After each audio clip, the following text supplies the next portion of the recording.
Chapter 8 Teamwork. Jocelyn. September 2005. Monique and I sensed that our sophomore year was going to be fun. And why not? We were returning as defending national champions. We had the confidence that comes with experience. We knew our way around the school, we enjoyed our classes, and had the same group of friends. The only problem we had really wasn't a problem. Not for the two of us, anyway. It was that Coach Stafford couldn't tell us apart. We figured this out during the first week of practice. We were just back from summer break and had joked with him that our summer job at our local Barnes & Noble bookstore, where we unloaded boxes of books and placed them on shelves throughout the store, had kept us immersed in literature. He laughed, but he did so while looking at us with a confused expression that we knew all too well.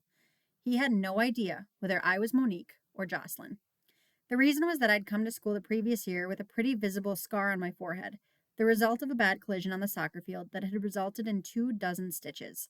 Now that scar had faded and wasn't so obvious, and Coach Stafford didn't have a mark to help him tell us apart. After a couple weeks of being around us, though, he claimed that he could recognize us without even looking at our numbers. I wore 12 and Monique wore 21. Our temperaments were different, he claimed. According to him, I was fiery on the ice and Monique possessed a slow-burning intensity. But don't get me wrong, he added, as a broad grin spread across his face. You're both killers. In his first speech to the team, Coach Stafford promised this season was going to be a lot tougher than the previous one. Last year, the goal had been to raise the profile of the women's program and win as many games as possible. This year, he said, our goal was to win another national championship. But, he warned, getting to the top was one thing. Staying there was altogether different and harder. Every team we played was going to bring its best game in an effort to take our place as champions.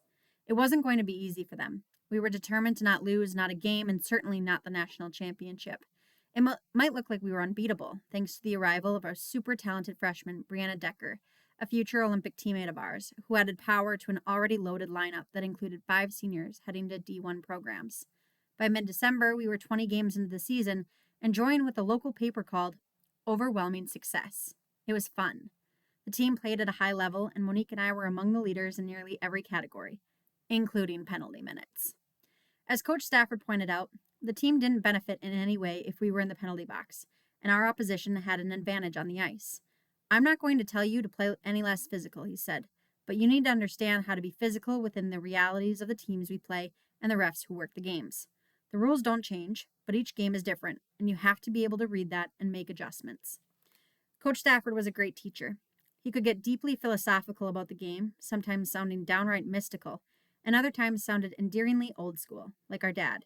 He frequently spoke about the hockey gods. Listening to him sometimes made it seem as if those gods lived among the wooden beams and light fixtures in the school's old rink.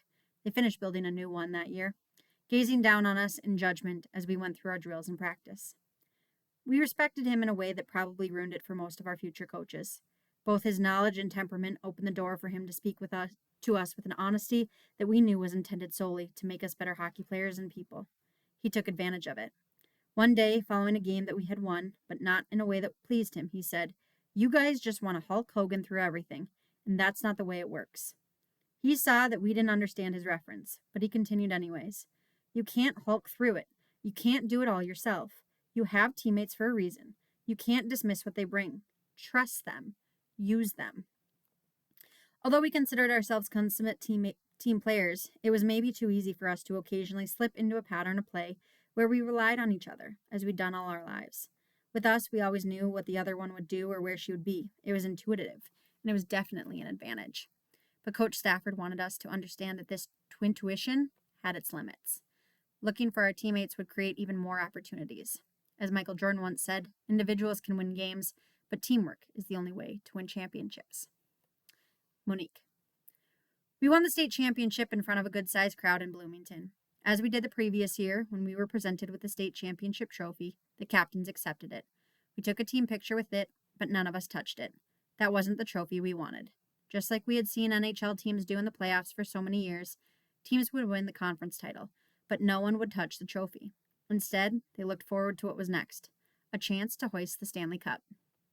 We felt the same way. A state championship was great, but that wasn't our ultimate goal. All of us were focused on nationals and another run at that championship and that trophy. Right before we traveled to upstate New York for the tournament, though, we had a terrible practice, one where no one was fully dialed in and we made simple mistakes. A few of the girls were involved in boyfriend issues or breakups at the time, and their lack of focus sort of rippled through everyone's concentration. Coach Stafford blew up.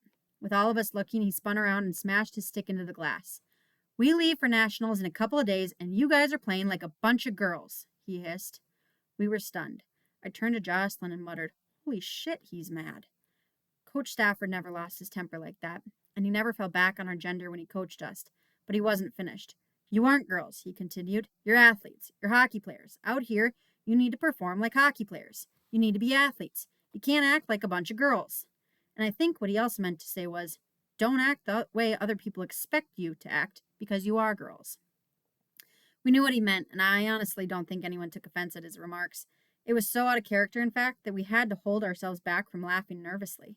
We knew where we stood with him. We'd heard him often enough tell local reporters that he didn't coach us any differently than he did boys. He treated us like athletes, period. We respected that about him and responded accordingly. What hurt us more than anything was that Coach Stafford, in his outburst, said that he was also canceling the rest of practice.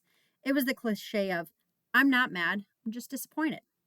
And it left us no opportunity to redeem ourselves. But it did get us ready as hell to prove ourselves in the tournament. Jocelyn. We arrived in Buffalo to play for another national championship. We cruised through our round-robin games and also the quarterfinals. The semifinal game was posed as our biggest challenge of the year. We went into double overtime against the Connecticut Polar Bears, whose team included future Olympian and teammate Hillary Knight, and we managed to come out on top after tying it up in late regulation. We still remember it as one of the most thrilling games we had ever played. The game didn't end until late in the evening, and so in theory, we should have been tired before heading into the championship game, which was early in the afternoon the next day. But once we got to the rink, our adrenaline kicked in, and everyone was fired up. We played Assabet Valley, a U19 team from Massachusetts, whose program had won national championships at every age level. Assabet Valley also had an ace goalie, Molly Schaus, another future teammate of ours on 2 Olympic rosters. We played another nail-biter, and with less than 2 minutes to go in a tied game, Emily Kranz and our team scored, and we won our second consecutive national championship. "The girls won it on heart and soul and guts," Coach Stafford told the Faribault Daily News. Our celebration on the ice and on the trip back to school felt that way too. As a team, we had heart and soul and guts. Deep down, I was disappointed in myself. I didn't feel like I had performed my best when it mattered most, but I thought back to what Coach Stafford had said 8 months earlier about not trying to Hulk Hogan everything. And then I looked around at my smiling teammates and knew he was right, and I shouldn't beat myself up. Hockey was a team sport. No one person won or lost the championship. Whatever the outcome, in this case, it was mighty sweet, and we did it together as a team. Monique. After we got back to school, we headed into the gym for our workout, as we did every afternoon, except we didn't even get a chance to set our stuff down before strength and conditioning coach Eve spotted us and from across the gym yelled, "You two, turn around and leave, and don't come back for 2 weeks. Take time off." I think we took a week off, but we very quickly got bored. We were still too young and inexperienced to understand that sometimes less is more. And besides, as 16-year-olds, we didn't have an off button. We had just helped Shattuck's girls hockey team win its second national title, and yes, while we had finals, boyfriends, and various school events on our calendars, it was wholly in keeping with our personalities that we were already working toward the next championship.